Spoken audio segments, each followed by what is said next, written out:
especial en el consentimiento informado. Hay mucha literatura respecto a que el sujeto de investigación tiene que saber que es sujeto de investigación, y extrapolándolo a la investigación que hay con sujetos de investigación en ensayos clínicos farmacológicos, dentro del ensayo clínico no saben que son sujetos de investigación. Entonces tendría de alguna manera que verificarse que efectivamente están asumiendo que son sujetos de investigación, que no necesariamente van a recibir un beneficio, que no necesariamente van a mejorar su condición, que pueden incluso empeorar, porque esa es una situación que tiene que tenerse presente en la investigación, que también de alguna manera se...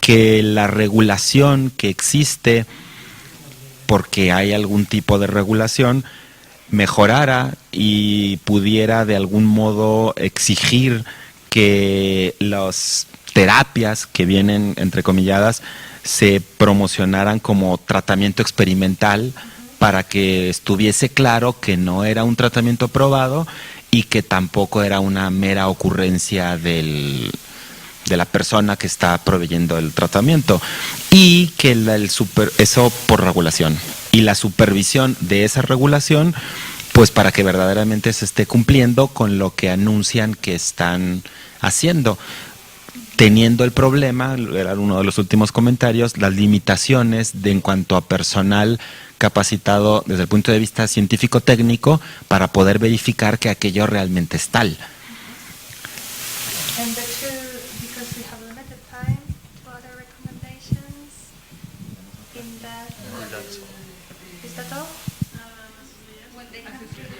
Y otro punto, si es que ya no me acordaba para qué había puesto esto, la asesoría psicológica y legal para los sujetos que acudan a este tipo de tratamientos, para asegurar que comprendieron el proceso, si tienen algún efecto adverso, pues poder asumirlo, y legalmente quién les puede defender en caso de algún efecto adverso.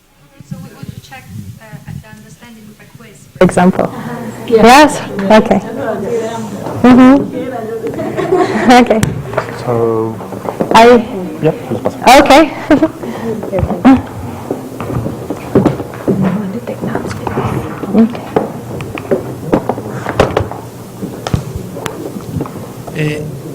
Aquí en este grupo hay varias personas que tienen alguna cosa que añadir. Yo por mi parte lo que diría únicamente es que buscaría limitar al mínimo la investigación, no... You speak to the microphone. ¿No se oye? No. Voy a aprender.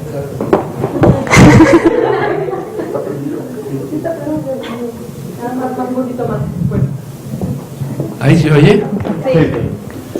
Sí, yo decía que por mi parte creo que sería recomendable que no hubiera, de hecho, investigaciones fuera de un marco formal de una investigación clínica regulada, porque lo otro se presta a malos manejos, a exceso comercio en la prestación de servicios, y lo que no está bien regulado no sirve porque no aprendieron nada.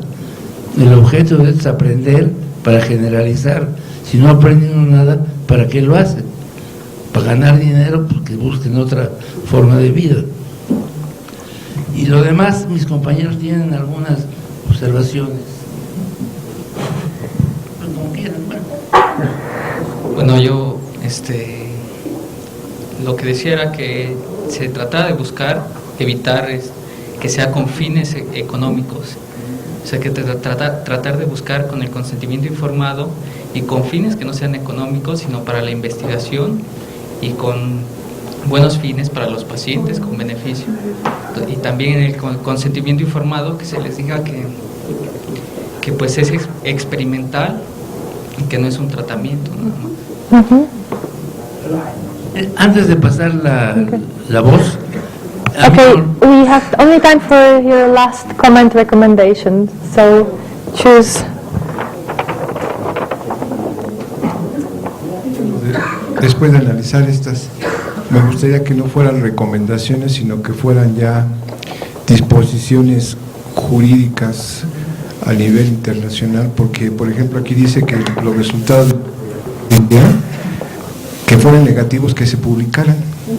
Eso, pues yo no sé en qué países ha ocurrido eso, pero que fuera una norma. Si este organismo es una institución como sociedad que tiene expertos y que regulariza, yo pienso que de ahí tendría que salir una norma internacional, porque si no la de México va a ser diferente a la de Guatemala y los de aquí se van a ir a Guatemala o al revés.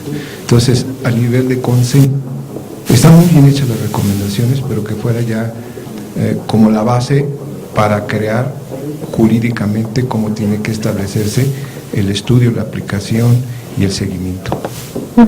Okay, thank you. Is Ricardo's group?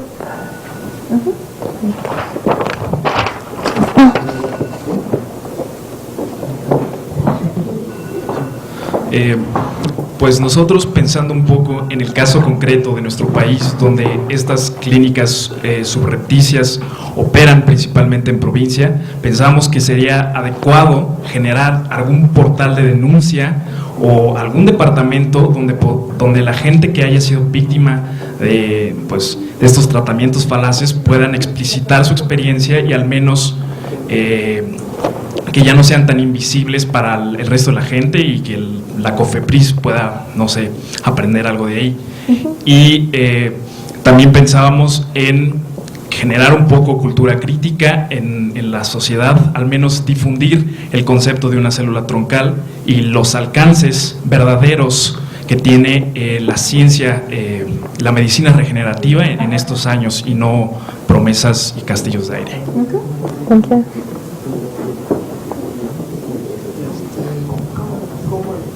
Bueno, y pensamos en que se pueda formar un grupo multidisciplinario que se encargara de difundir, de educar a la población con base a bases científicas y mostrar los problemas los problemas que hay ahorita con estas instituciones falsas y mostrar como los beneficios que puede haber con un buen funcionamiento en estas ideas.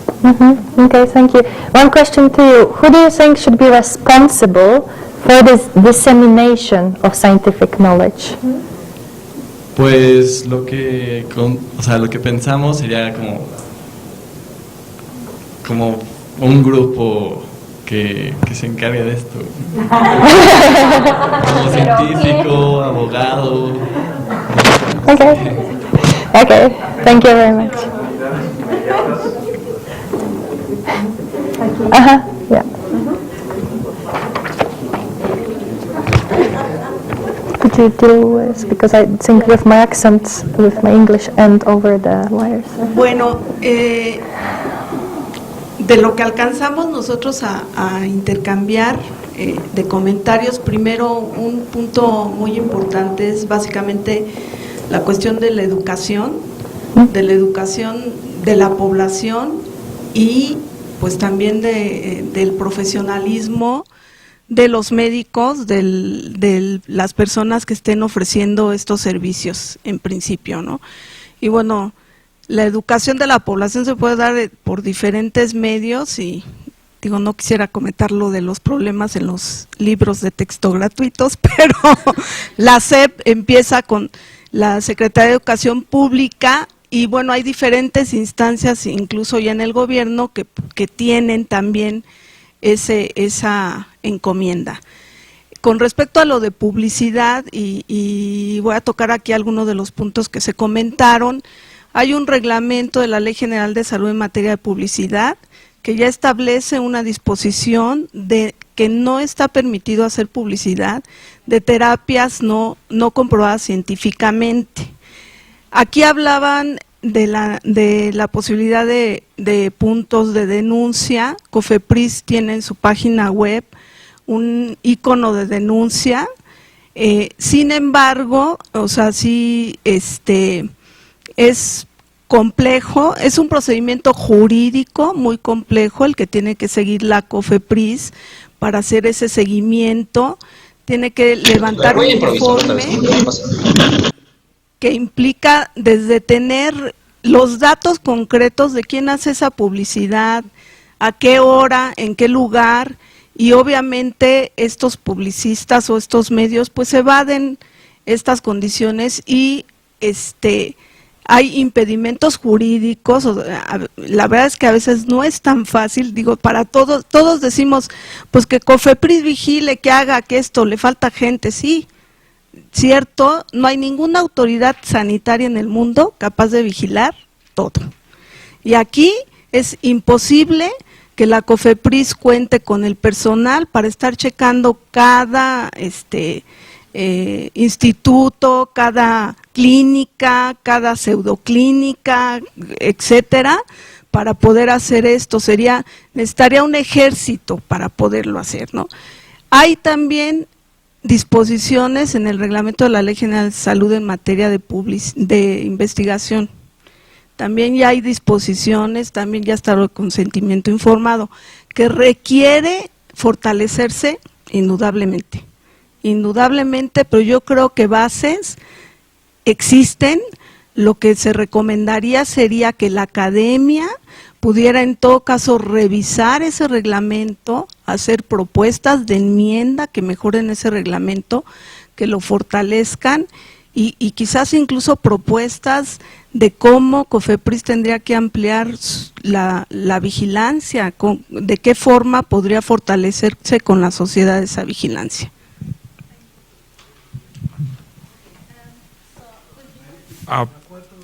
Irapuato, sus puntos. Bueno, nosotros revisamos el punto 7 y nuestras observaciones son en primer lugar se maneja que son tienen distintos objetivos. El tratamiento innovador y la investigación clínica. Entonces, y se menciona de que se puede llegar a escalar si se tienen suficientes tratamientos exitosos de innovación médica, pero no es muy claro en cuanto en qué punto ya se tienen suficientes casos de éxito como para poder llegar a escalarlo a la investigación clínica. Eso es algo que nosotros pensamos que quizás se pudiera llegar a ser un poco más explícito. También nosotros proponemos la generación de una base de datos en donde sea obligatorio subir reportes en donde detallados, en donde se explaye en cómo se desarrolló el procedimiento y sobre los resultados para cada paciente. Y un punto que nosotros sentimos que no se trata es sobre el consentimiento informado, pero para personas no autónomas, como es el caso de menores de edad posiblemente, o personas afectadas en sus capacidades cognitivas. Y finalmente se habla de un comité para evaluar si se lleva a cabo el procedimiento o no, pero solo dice un comité de expertos y no, eso nos parece quizás un poco ambiguo con respecto a qué especialidades debe de tener este comité, si deben de ser especialistas en las células troncales, en bioética, no sé, o sea, eso nos parece un poco ambiguo y son básicamente las observaciones que tenemos. Gracias.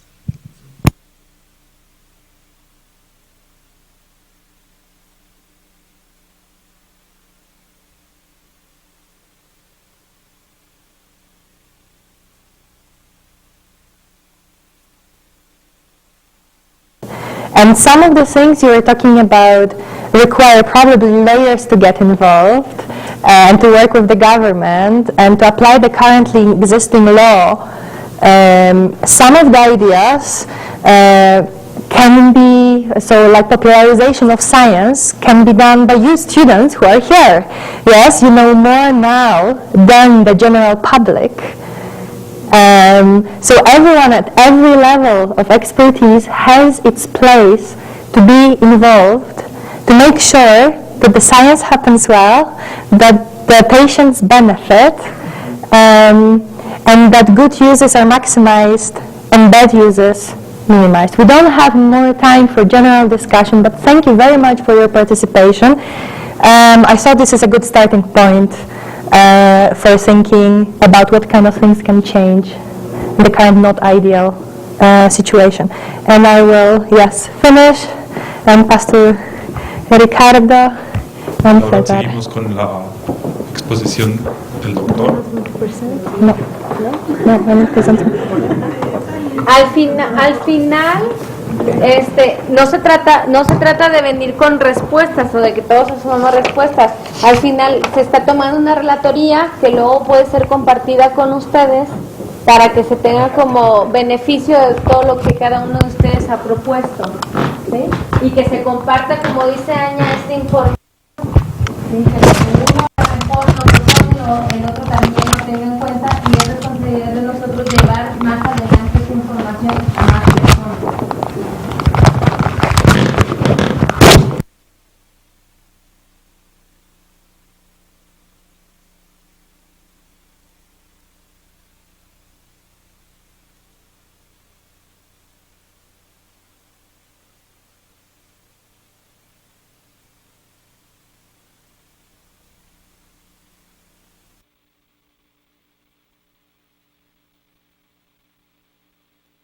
Gracias.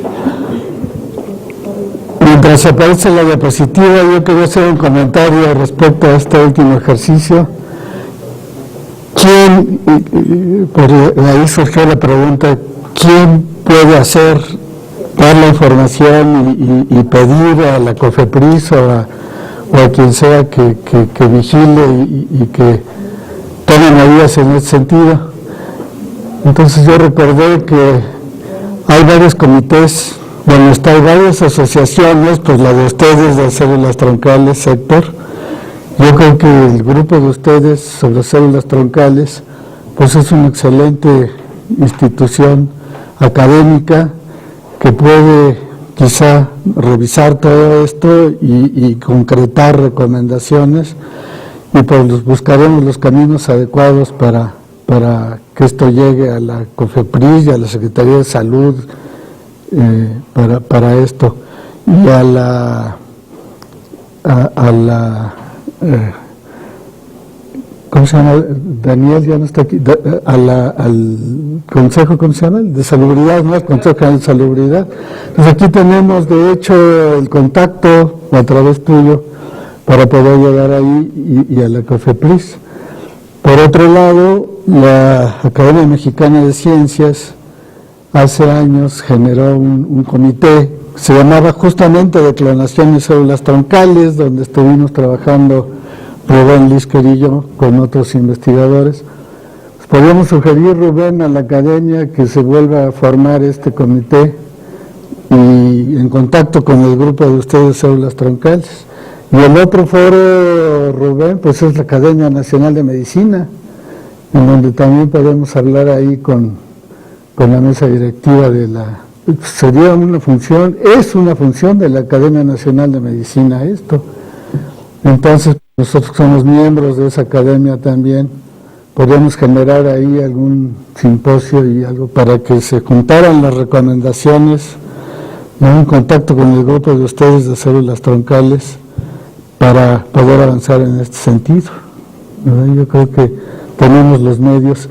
Y por otro lado, pues el programa universitario de bioética, Jorge Linares ya no está aquí ahorita, pero también a través de la UNAM y por supuesto nuestro colegio de bioética también. Entonces yo creo que tenemos las organizaciones aquí en México académicas para poder empezar a tratar de incidir en esto, ¿no? Ojalá que lo logremos. Nos vamos a tener que ir con unas 30 diapositivas adelante, Juan, por favor. Para lo que yo quiero hacer ahora, para seguir con la discusión del día de hoy, es lo que tuve que pasar muy rápidamente el día de ayer. Más.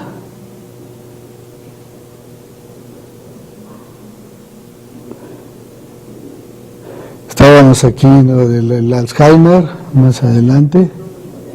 La anterior, bueno, aquí vamos ya más o menos, ¿no? Un poquito más adelante.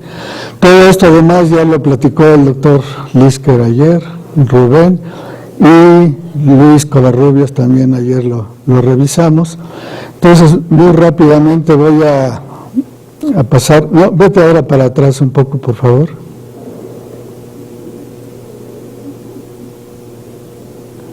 Aquí. Bueno, la obtención, en realidad la clonación esta reproductiva, pues es,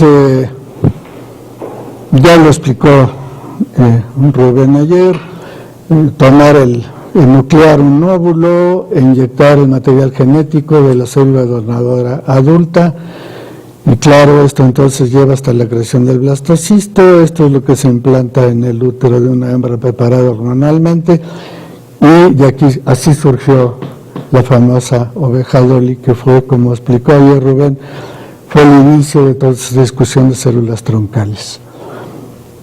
Pero uno de los argumentos que también fue mencionado por Rubén ayer, ¿cuál es una tremenda repercusión de esto de Dolly? No nada más el hecho de que se haya podido crear un mamífero sin fecundación de un óvulo por espermatozoide, sino que se demostró que cada una de nuestras células, en el caso de Dolly, la glándula mamaria adulta, conserva el genoma, y ese genoma se puede hacer que se exprese como si fuera una célula embrionaria. De otra manera, no se hubiera podido dar origen al organismo completo, en este caso Dolly. Por consiguiente, si de veras se piensa que el material genético es lo que concede a un cigoto ya la característica de persona, tendríamos que concluir que cada una de nuestras células es una persona, porque potencialmente a través del procedimiento de clonación puede dar origen a un organismo completo. Y claro, entonces lo que decía ayer Rubén, el trasplante de órganos significaría trasplantar millones de células de personas a otra persona, etcétera. Bueno, entonces decíamos qué es lo que realmente puede ser persona. Esto es nada más una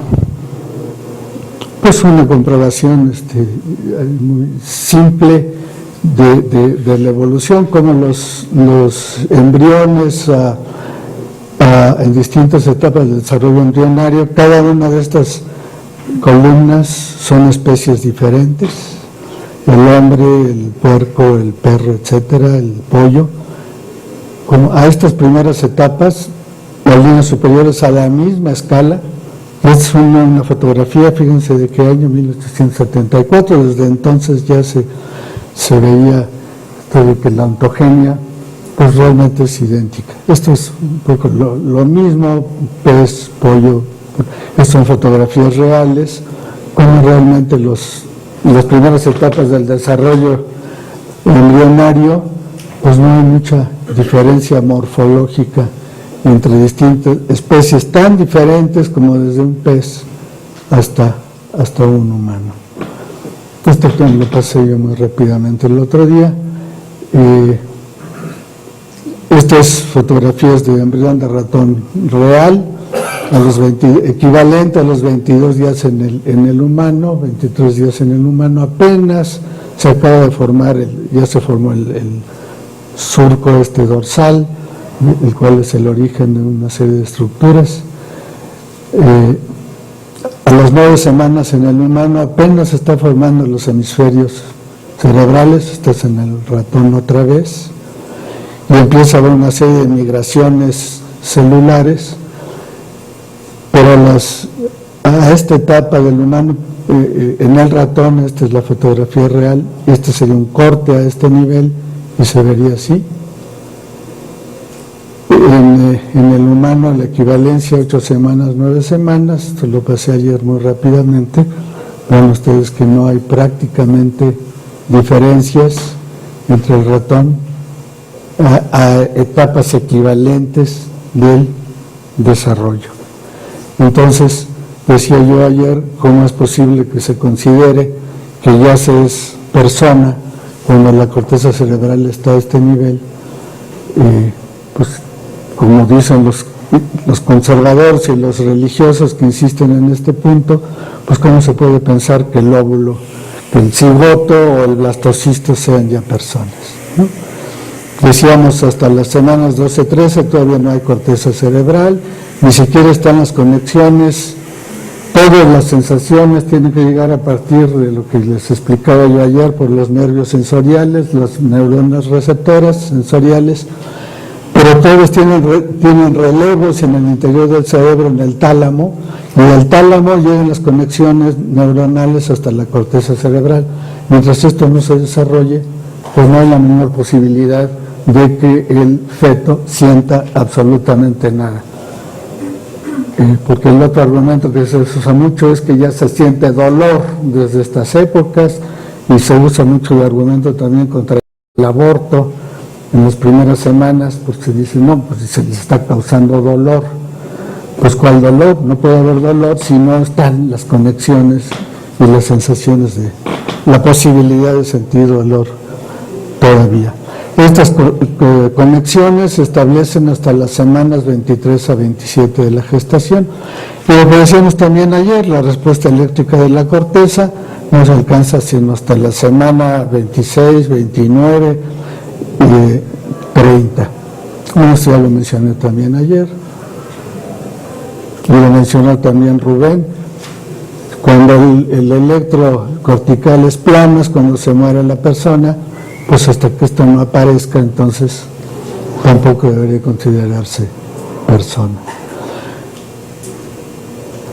Bueno, este es el mismo esquema que pasé de la clonación reproductiva, excepto que ahora el blastocisto, en vez de implantarse en el útero, pues se toma y se extraen las células troncales, y hay muchísimos procedimientos para diferenciar estas in vitro, las células troncales embrionarias, en muchos tejidos. Esto también ya lo presentó Rubén, esto también ya se mencionó.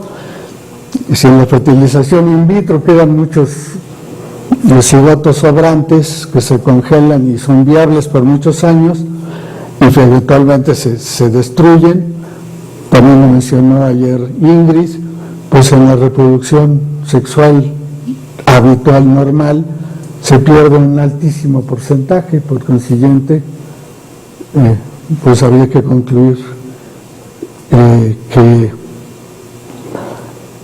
si la fertilización in vitro se prohíbe que se congelen los sobrantes, porque eventualmente se van a morir, pues también habría que prohibir la reproducción sexual normal, porque se muere más o menos el mismo número de cigotos. Este es otro argumento de la potencialidad, ¿no? Yo creo que la única certeza absoluta que tenemos cada uno de nosotros es que nos vamos a morir. Este es 100% de seguridad, ¿no?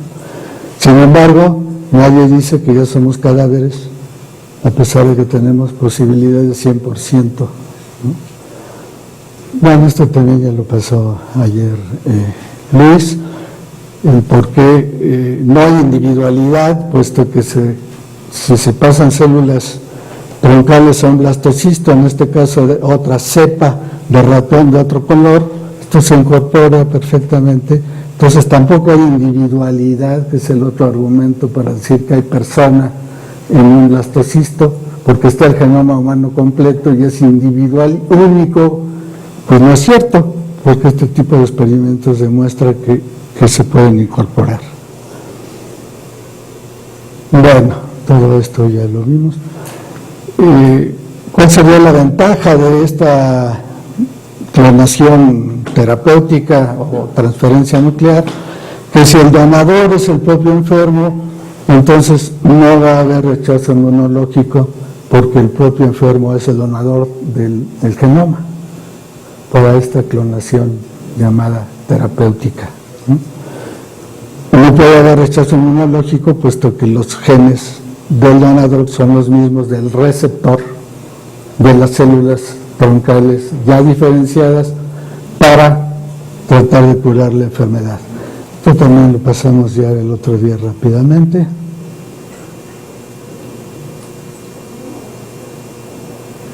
Bueno, las células pluripotenciales, pues cuando Yamanaka en Japón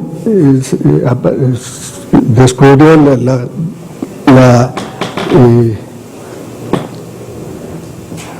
la manera de generar células que aparentemente se vuelven de tipo embrionario por la incorporación de ciertos genes no voy a pasar la otra. Por la incorporación de ciertos genes, entonces una célula adulta, en este caso de la piel, fibroblastos de la piel, es incorporado, estos genes al incorporarse aquí desdiferencian las células y las vuelven casi como embrionarias, o sea, pluripotentes, por eso se llama pluripotenciales inducidas. Bush, el presidente Bush, que había prohibido toda investigación de células troncales embrionarias antes que esto surgiera, con fines federales, con dinero federal, pues quedó encantado con esto y dijo, ya ven, tenía yo razón, porque ahora ya no se necesita trabajar con estas células. Y luego Yamanaka en el año antepasado ganó el premio Nobel por estas investigaciones. Sin embargo, empezaron a salieron este tipo de artículos en 2008 por el desarrollo de las células, ¿no? Seísmico, un cambio verdaderamente como terremoto, ya no se necesitaba trabajar con troncales. Sin embargo, empezaron a salir este tipo de artículos. Los mismos autores que generaron esto, aquí está Yamanaka, empezaron a decir que esto no debería eliminar la investigación con células troncales embrionarias, porque nadie sabe, y seguimos sin saberlo, ayer lo explicó Luis también con detalle y Héctor, no sabemos realmente si funcionan bien. De hecho, se empezaron a demostrar que sí se pueden generar células de hígado y de estómago a partir de las pluripotenciales. Entonces generó realmente un enorme optimismo y entusiasmo. Hasta que empezaron a salir otros artículos como este, indicando que no necesariamente son equivalentes las pluripotenciales inducidas a las embrionarias, porque presentan otra serie de problemas, de producir inflamación, de reacciones de tipo inmunológico. En 2010 aparecieron estos datos en Science, en donde la respuesta esperada de las embrionarias en azul era mucho mejor que la originada por las pluripotenciales inducidas. Entonces empezó a pasar el optimismo de estas células. Son muy prometedoras, sin embargo múltiples evidencias indican que las de origen embrionario son aún más versátiles y más efectivas que las pluripotenciales inducidas. Por supuesto, no quiere decir que ya esta es la solución a todos los problemas, falta muchísimo, pero sí indica que tenemos que seguir investigando sobre las troncales embrionarias. Luis ya también ayer mencionaba las diferentes maneras, la transdiferenciación, que es esta, en donde directamente, sin una desdiferenciación previa como en la célula pluripotencial inducida, es posible, introduciendo ciertos genes, por transdiferenciación, que se pase, sin este paso previo de desdiferenciación, que sería la pluripotencial inducida, directamente de un tipo celular a otro linaje celular por la incorporación de ciertos genes. Esto apareció en 2000. Sí, ahí voy. Bueno, entonces esto ya lo hemos discutido mucho, yo creo que sí se deben seguir usando. Bueno, por otro lado, también se lo mencionó ayer Luis, resulta que las pluripotenciales inducidas, según nuestro trabajo y otros que aparecieron por esta época, esto es 2011 debe ser, también esas pluripotenciales inducidas pueden producir organismos completos. entonces el problema ético sigue siendo el mismo. También entonces habría que considerar personas a estas. Bueno, no quiero bajarme de aquí a pesar de que César ya me está corriendo, sin mencionar algo de este enhancement o mejoría de la humanidad. El profesor John Harris publicó este libro hace ya unos años, que a mí me gustó mucho, me impresionó mucho, y quiero pasar nada más un ejemplo de lo que se puede lograr simplemente con la bioquímica. En 2007 se publicó en el Journal of Biological Chemistry un artículo muy interesante, por cierto no he visto que se haya reproducido. Lo único que hicieron estos investigadores fue sobreexpresaron genéticamente una enzima que se llama fosfonolpiruvato carboxicinasa. Esta es una enzima fundamental para producir energía en todos los tejidos, sobre todo en el músculo. Es una de las enzimas importantes en el famoso ciclo de Krebs, que es lo que genera la energía en todas las células de mamíferos. Cuando se rompe este ciclo de Krebs o este sistema de oxigenación que finalmente lleva a la producción del ATP, pues la persona se muere. Entonces, por falta de energía. Bueno, lo que estos investigadores hicieron fue solamente en el músculo sobreexpresaron esta enzima que hace todo esto. ¿Y qué sucedió? Que estos ratones se volvieron tremendamente resistentes y entonces fueron capaces de recorrer en el mismo periodo de tiempo mucho mayor distancia en una cinta que gira en el mismo tiempo, pero mucho mayor distancia.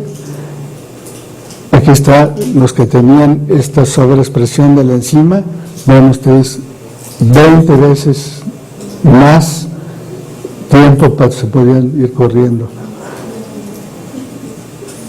Y la velocidad a la que corrían era muchísimo mayor también durante varios meses de vida del ratón. Y cuando se vio el tejido muscular, se vio que tenía mucho más mitocondrias, que son los organelos donde se produce la respiración. Hay un video que desgraciadamente no va a pasar porque no pasé a la computadora aquí, donde están los ratoncitos corriendo y no paran los que tienen esta enzima mayor. Entonces yo me pregunto y sostengo que sería válido hacer este tipo de cambios para mejorar la inteligencia de las personas, para mejorar la actividad física, para mejorar la memoria, con todo tipo de técnicas, mientras no haya problemas de efectos colaterales que sean peores que los beneficios. Y por supuesto entonces tengo también pues que eso es totalmente absurdo, la regulación esta para los deportistas, que por un lado se les entrena y se les hace ser cada vez más alto, más rápido, más ancho, todo lo que dicen los lemas de las Olimpiadas, y para eso se les entrena, se les da comida especial. Pero no vais a tomar un esteroide, porque eso sí ya está prohibido. Pues yo no veo la diferencia entre tomar esteroide y un entrenamiento así. Bueno, y ahora sí con esto termino. Gracias. Gracias, doctor.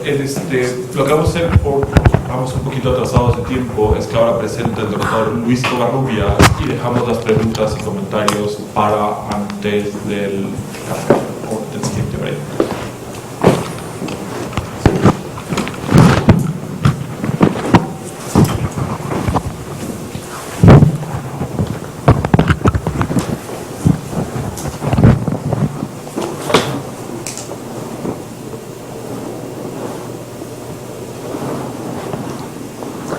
Esto va a ser un poco rápido y en cierta forma improvisado. Y esta es la transparencia que presenté ayer al final, que desafortunadamente no sé por qué razón era el borrador y no la... y lo que quiero en realidad hacer en estos pocos minutos es nada más lo que yo considero es importante precisar respecto a la tecnología, realmente cuáles son los alcances de la tecnología y que de alguna manera limiten lo que es posible, lo que realmente es posible, y que no nos lleven a generar conflictos que en realidad no existen, o por el otro lado que nos lleven a pensar en el futuro que ya llega el punto en que llega a convertirse en la ficción o la fantasía. Entonces a mí me parece que es muy importante que para establecer discusiones de valor en el presente o el futuro cercano tenemos que tener los elementos suficientes de cuáles son los alcances de la tecnología. Y a esto es a lo que me refería respecto a lo que debe de llevar a la medicina regenerativa, pero por el otro lado hay un aspecto que no está tocado aquí, que es respecto no solamente a aquello que va a llevar a tratamientos médicos y curación de enfermedades, o inclusive a lo que me refería Ricardo hace un momento, a mejorar la especie humana, sino en el aspecto del entendimiento de la especie humana, es decir, cómo funciona el organismo, cómo es el desarrollo del humano, porque finalmente gran parte del conocimiento que tenemos proviene principalmente de lo que sabemos en los animales, y muy poco conocemos directamente en el humano. Muchas cosas en realidad son inferencias que hacemos de lo que ocurre en animales para generar expectativas de lo que uno consideraría que sucedería en el caso del humano. Un ejemplo muy particular es precisamente las células troncales embriónicas. La mayor parte de la información que tenemos al respecto de lo que es necesario para establecer y mantener y lo que significa una célula troncal pluripotente viene esencialmente de las células de ratón. Y entonces, bueno, finalmente yo creo que en todo este aspecto pues se requiere una interacción muy importante entre estudiar el desarrollo embrionario y al mismo tiempo ver las limitaciones que representan las células troncales embriónicas. Como mencionaba ayer, las células troncales embriónicas humanas que más se han estudiado, más se han utilizado, o de alguna manera la mayoría de las que se han derivado, no son precisamente iguales a las células troncales embriónicas del ratón. Son pluripotentes, pero parecen asemejarse más a lo que se conoce ahora bien definido en el ratón como células troncales epiblásticas. Y hasta apenas hace unos meses, o diría unas semanas, en una publicación muy reciente, se encontraron condiciones para derivar células troncales embriónicas, ahora sí humanas, que se asemejan muchísimo a las células troncales embriónicas de ratón. Y eso yo creo que representa un gran logro, porque ahora podemos hacer analogías más certeras y sembrar expectativas más certeras sobre cuál es el potencial real de estas células. Como yo les mencionaba ayer, la evaluación que se considera de oro de una célula troncal embriónica es cuando uno genera una quimera en el ratón, porque es la única manera de establecer de manera categórica que esta célula es capaz de generar todos los tejidos, incluyendo la línea germinal. Esta evaluación en las células troncales embriónicas humanas tradicionales no existe, ni se puede establecer la expectativa porque no podemos hacer ciertas maniobras. El hecho de que se deriven células troncales embriónicas similares, pues hace generar la expectativa de que estas, que se parecen más a las del ratón, van a representar el mismo potencial, y por lo tanto pues uno podría hacer mejores inferencias. Inclusive en este mismo estudio hacen algo de generar una quimera entre estas células troncales embriónicas humanas en ratón para ver que realmente son capaces de incorporarse al embrión y por lo tanto representan un potencial similar a las de, obviamente como son especies diferentes, pues la efectividad de esta quimera pues no es igual. Bueno, finalmente de todo este entendimiento básico, más de comprensión del proceso de desarrollo y de formación de los tejidos y de cómo funcionan, pues debería eventualmente de manera sin esfuerzo de llevarnos a generar ideas y protocolos de cómo generar terapias en el cuales estas células pudieran ser útiles. Ahora quiero por el tiempo pues no voy a entrar en gran detalle, solamente aquí enlisté algunas de manera un poco improvisada de la tecnología que está detrás de maniobras sobre el embrión y sobre las células que pueden representar en un futuro un potencial, pero no llevar esto más allá de lo que es realmente posible y que a lo mejor pues en el rato, en unos 200 años, a lo mejor estas cosas cambien y entonces veremos un futuro diferente. Un aspecto pues, del que se ha hablado mucho en estas reuniones es respecto a la fertilización asistida. Yo creo que pues, es un protocolo que se usa cotidianamente, pero las preguntas detrás de si el embrión que deriva de estas manipulaciones si es igual al embrión que se desarrolla naturalmente. Yo creo que ahora hay información de que este no es el caso e inclusive se ha llevado algunas determinaciones de que los defectos embrionarios son más frecuentes cuando se lleva a cabo fertilización asistida que cuando ocurre naturalmente. Pero sin embargo la evaluación en concreto no se ha llevado todavía a fin, puesto que tendríamos que evaluar ciertas otras características como la que diríamos que tomaría más en, que es la longevidad. ¿Vive la misma longevidad un individuo que nace por este procedimiento o no? O sea, cambios, hay un estudio en ratón, hasta donde no se ha hecho en humano, pero que por ejemplo los elementos que forman el embrión temprano, o sea, hay cambios epigenéticos que hace que las células que van a derivar del embrión no son iguales de origen al embrión que se origina dentro del útero.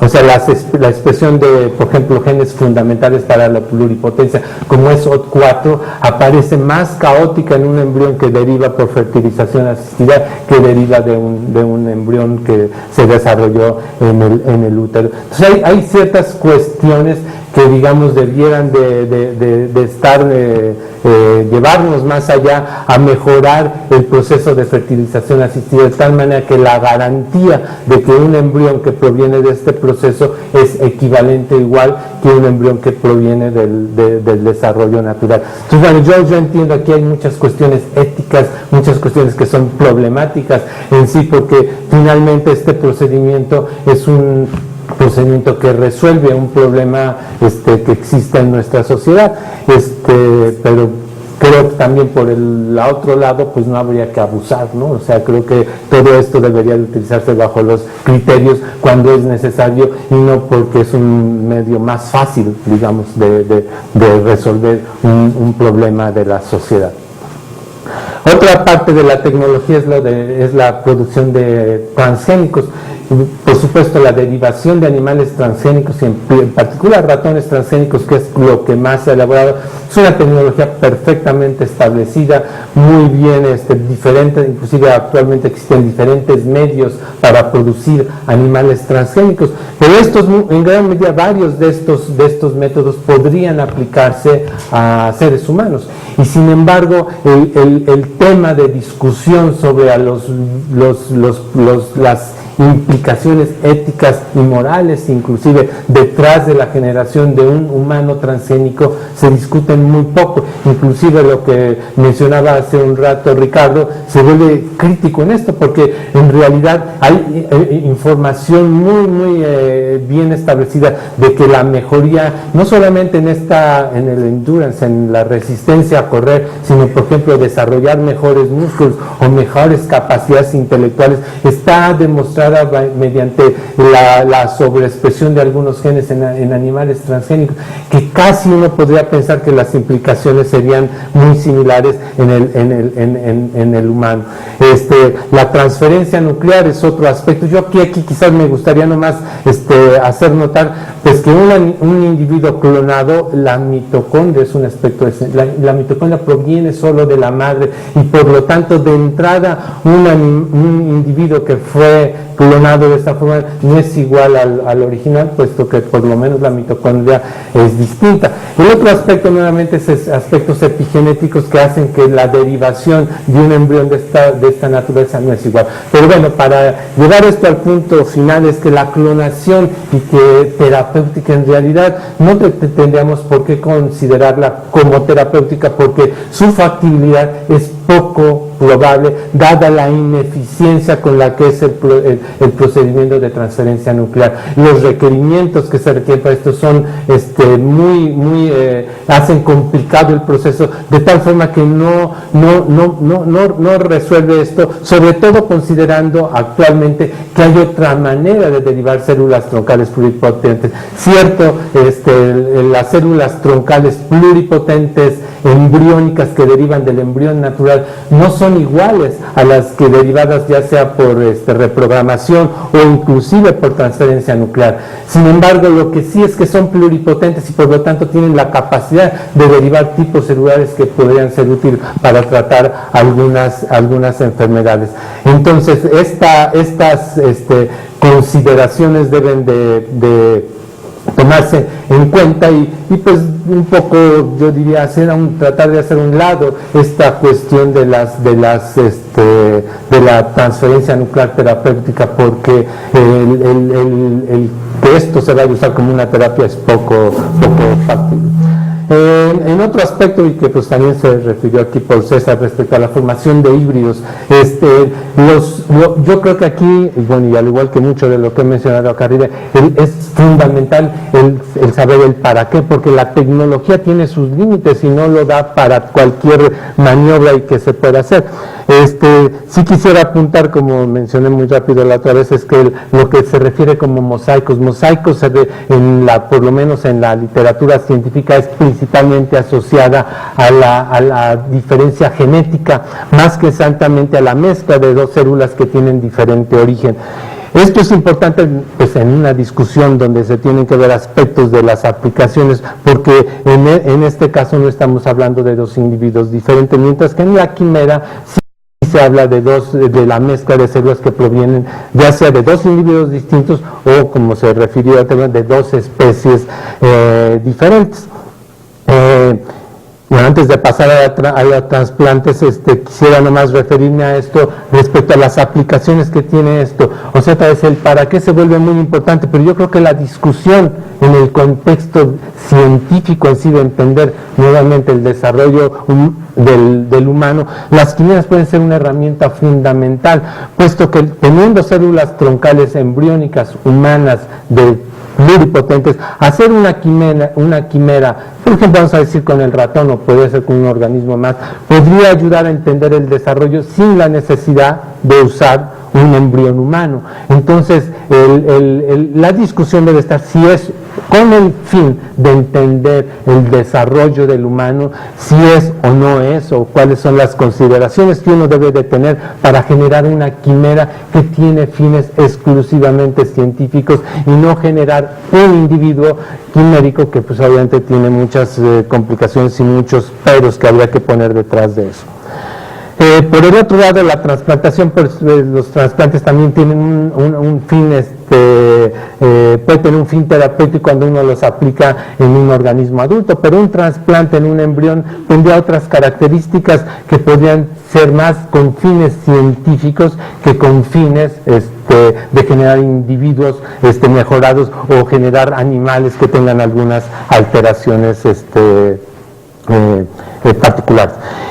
Y bueno, pues dentro de este campo pues está en el campo de los organoides, que un poco se mezcla con estas cosas que son, son órganos o estructuras o inclusive en parte embriones que son generados exclusivamente in vitro y que representan algunas estructuras, y aquí habría que hacer los pros y contras en esta comparación de estos ciclos. Y ya para terminar, por la rapidez, pues hay que tomar en cuenta que actualmente, además de estas maniobras que uno puede hacer en el embrión, también existe tecnología que permite modificar, por un lado el genoma y por otro lado la expresión de ciertos genes. Y eso también es una consideración importante, por ejemplo, en el enhancement que refería Ricardo, porque muchas limitaciones se ha pensado respecto a la tecnología de recombinación homóloga o la generación de transgénicos, porque estos pueden ser mutagénicos. Sin embargo, recientemente hay tecnología que permite dirigir la integración a sitios específicos donde este problema dejaría de existir. Y entonces eso nos lleva a la realidad de si es o no o cuál sería el beneficio para la especie o para la investigación generar embriones transgénicos. Y bueno, lo dejaría ahí por la cuestión del tiempo. Como vamos un poco atrás del tiempo, lo que vamos a hacer es que tendremos tiempo para tres preguntas, luego vamos al coffee break de 15 minutos y en la participación del doctor Jorge Álvarez pasó a la siguiente parte. Entonces regresamos al coffee break y terminamos con las exposiciones. Entonces, para abrir la sesión de preguntas, quería empezar por el otro lado, preguntarles si tienen preguntas allá, en Irapuato. No, va a parecer no. Entonces, de este lado, ¿alguien tiene alguna pregunta? ¿No?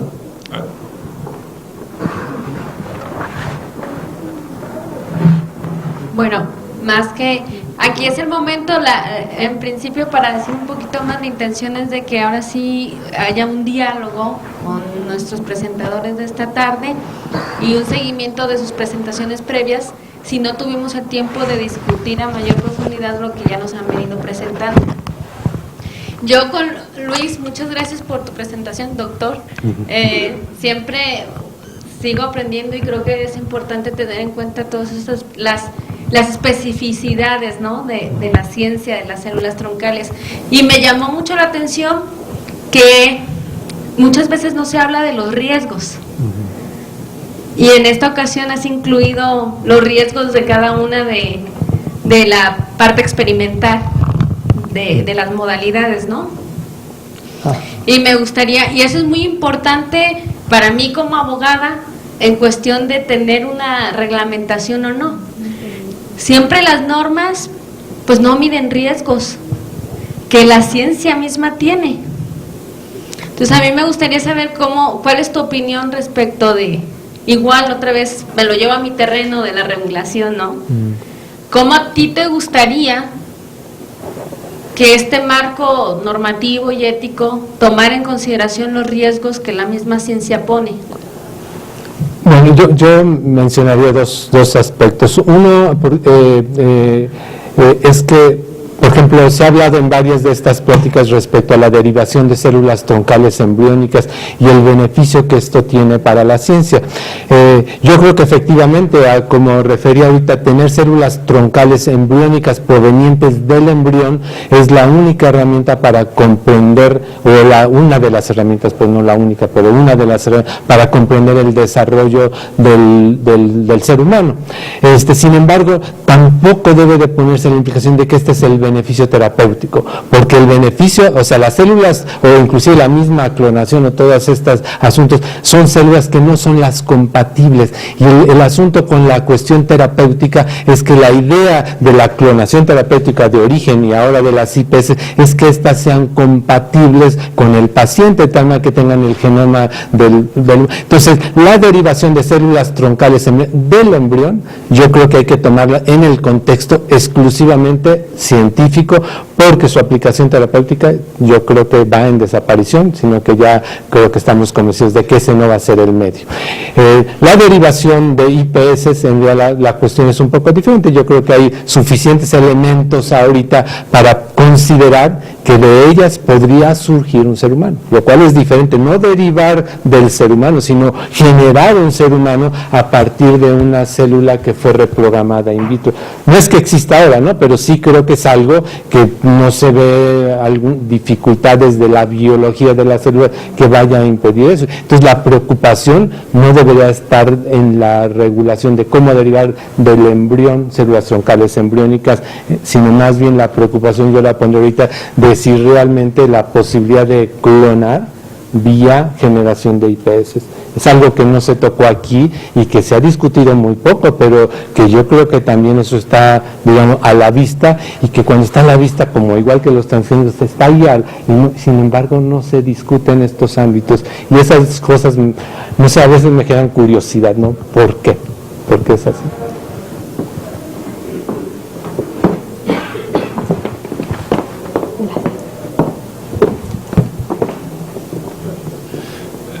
Luis, Luis, yo solamente quisiera que ahondaras en algo que comentaste muy rápidamente, cuando decías que no es igual la reproducción natural que la reproducción asistida y específicamente la fertilización in vitro. Hablabas de algunos riesgos. Sí. Ahora hay cantidad de gente que está haciendo reproducción asistida y cantidad de clínicas, etcétera, y no se habla mucho de eso. Sí, ¿cuáles serían los? Sí, en realidad a mí me cuesta trabajo también comentar al respecto porque o sea, es cierto que esto yo sí entiendo que socialmente representa una tecnología importante, ¿no? Yo creo que resuelve asuntos de muchas familias, etcétera, etcétera. Pero, o sea, evaluaciones que se han hecho y algunas muy recientemente hablan de que hay defectos, o sea, hay un incremento. Ahora, no es que sea tanto, tampoco hay que poner, por ejemplo, porque no he metido a profundidad, pero por ejemplo, uno de los reportes, creo que del año pasado, reporta que se duplica la frecuencia de defectos en el embrión. O sea, duplicar quiere decir que si el 5% se presenta naturalmente, ahora es el 10%. Bueno, aumentó, pero digamos tampoco es la mitad, ¿no? Entonces, ahora, ese es el aspecto de la viabilidad del embrión. Pero yo me pregunto, o sea, por ejemplo, hay casos, por ejemplo, en el caso de la PNUSI, creo que hay algo también respecto a los individuos que vienen de fertilización asistida, y es que hay una tendencia a ser más grandes o más obesos. Pero no conozco los datos concretos, pero en el caso, por ejemplo, de los animales clonados, es muy notorio que se observa esa cuestión. Ahora, el hecho de que debería de hacerse una evaluación formal, pues es en el largo plazo, ¿no? La frecuencia de cáncer, la frecuencia de ciertas enfermedades y la longevidad, que es la que digo que final. Ahora, yo entiendo, por lo menos así lo aprecio, aunque no lo he leído en detalle, es que, pues, digamos, como tú dices, la fertilización asistida es un procedimiento que se usa cotidianamente. Entonces, si hubiera un problema así súper malísimo, ya lo sabríamos y ya se hubiera suspendido. Entonces yo no creo que estamos en esa situación, y a lo mejor porque pues el análisis completo va a terminar después de 100 años o una cosa así, que podamos acumular una serie de datos que nos digan más al respecto. Ahora, finalmente, nomás para tomar en consideración en este aspecto, pues es que efectivamente hay diferencias epigenéticas. O sea, no genéticas, sino epigenéticas, que hacen que el individuo no es exactamente igual, porque estuvo en condiciones de cultivo, y las condiciones de cultivo no es igual que en el útero. Entonces, tampoco debe sorprendernos que estrictamente los genes no estén exactamente igual como si hubieran nacido naturalmente. ¿Qué es la consecuencia de eso? Pues puede o no ser ninguna, ¿no? Eso estaría por valorarse, ¿no? Los especialistas dirán que puede ser incluso que puede haber mejorías y que podría también considerarse. La selección de los embriones, se busca el mejor embrión, claro. Y hay simplemente unos cuantos días entre que se fecunda. Inclusive es probable que estos individuos sean epigenéticamente mosaicos, porque el embrión de los que se ha hecho, o sea, se ve que las células, no todas las células de la masa de donde derivan las troncadas pluripotentes son idénticas. Entonces, cuando uno nota eso, pues digamos, los derivados posiblemente sean epigenéticamente distintos. Pero bueno, o sea, si eso tiene efectos o no, pues está por valorarse. ¿Irapuato tiene una pregunta? Sí. Bueno, pensando que al final lo que se busca es que los beneficios lleguen a la población, y partiendo de una hipótesis en que las células tienen la capacidad, hipotéticamente, o en un futuro, y que no suena tan descabellado, de generar completamente un organismo, y analizando que justamente las cuestiones biológicas están dadas por procesos graduales y que no es fácil establecer un punto de corte, es decir, no hay blancos y negros, y en general todo se debe a una escala de grises. Doctor Luis, ¿podría darnos algunas recomendaciones en los que la población podría entender un poquito cuál sería el punto de corte para poder clasificar algo con lo que ya se pueda trabajar o no se pueda trabajar? Es decir, a mí no me cuesta ningún trabajo pensar en que puedo tomar una célula somática y que, dadas las eventualidades científicas, se pueda producir un organismo ¿cómo le diría a la población que justamente el tratar de cierta manera una célula o un grupo de células y qué características son las que tienen para decir en este momento no tiene un valor, digamos ya moralmente tratado como un organismo o algo así? Mi punto es, a la población, ¿cómo le podría decir, a partir de aquí tú puedes tomar este tipo de cosas? Hablamos ya de del sistema nervioso y demás, pero a la población en general, ¿cómo le podría explicar este tipo de potencialidad o de capacidad de las células? Y decirle que no debe tener ningún miedo a poder manejarlas, siempre y cuando el personal sea calificado.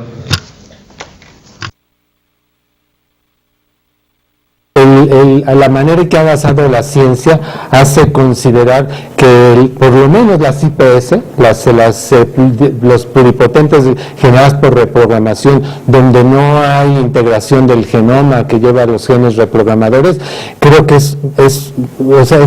viene, seguro viene, ¿no? Cuando es un poco todavía falta que mejoren ciertas partes de los procedimientos. Yo creo que si uno tuviera que decir a México, por ejemplo, México tenía que desarrollar el recurso humano para estar preparados, por un lado para desarrollar esta tecnología, pero inclusive para recibirla, porque yo creo que es muy importante que la población esté preparada para que pueda medir el paciente los riesgos y beneficios. A mí me preocupa mucho hace rato que se hacía esto, es decir, cómo poner a una persona que no fue educada a que pueda juzgar si es bueno o malo, o cuáles los beneficios que va a recibir, o que pueda medir la persona en sí los riesgos que le puede causar el uso de la tecnología. Entonces, yo creo que estamos en este proceso de educación y de desarrollo de la tecnología para tener los elementos de apreciación. Ahora, en el otro punto que por aquí ha habido discusiones también es en el cambio de la moral, porque a lo mejor, por ejemplo, nosotros no hemos aceptado que haya mejores, digamos que haya deportistas mejores, o levantadores de pesas, o matemáticos, o músicos, y yo creo que pues es posible ahora pensar que eso es factible, pero para eso necesitamos que cambie nuestra manera de percibir, que no representaría tomar decisiones sobre el embrión. Yo quiero un hijo deportista que sea el campeón del mundo en tenis, pues a lo mejor yo tendría que ahora tener la opción de darle a mi hijo un gen que lo haga más aguantador o más musculoso, o no sé, o yo quiero que mi hijo sea músico, pues a lo mejor le tengo que dar tal propiedad para que... Pero eso yo creo que sí implica un cambio drástico en la manera que percibimos el mundo en el que vivimos, porque la diversidad ahorita es natural, una orientación hacia el enhancement dirigido, yo creo que sí implica ciertas cuestiones que la sociedad tiene que apreciar de otra forma. Entonces, yo creo que esas son dos cosas, una más futurista y en cierta manera tiende a veces a la ciencia ficción, y otra más realista, que es el tratamiento de padecimientos presentes. Gracias.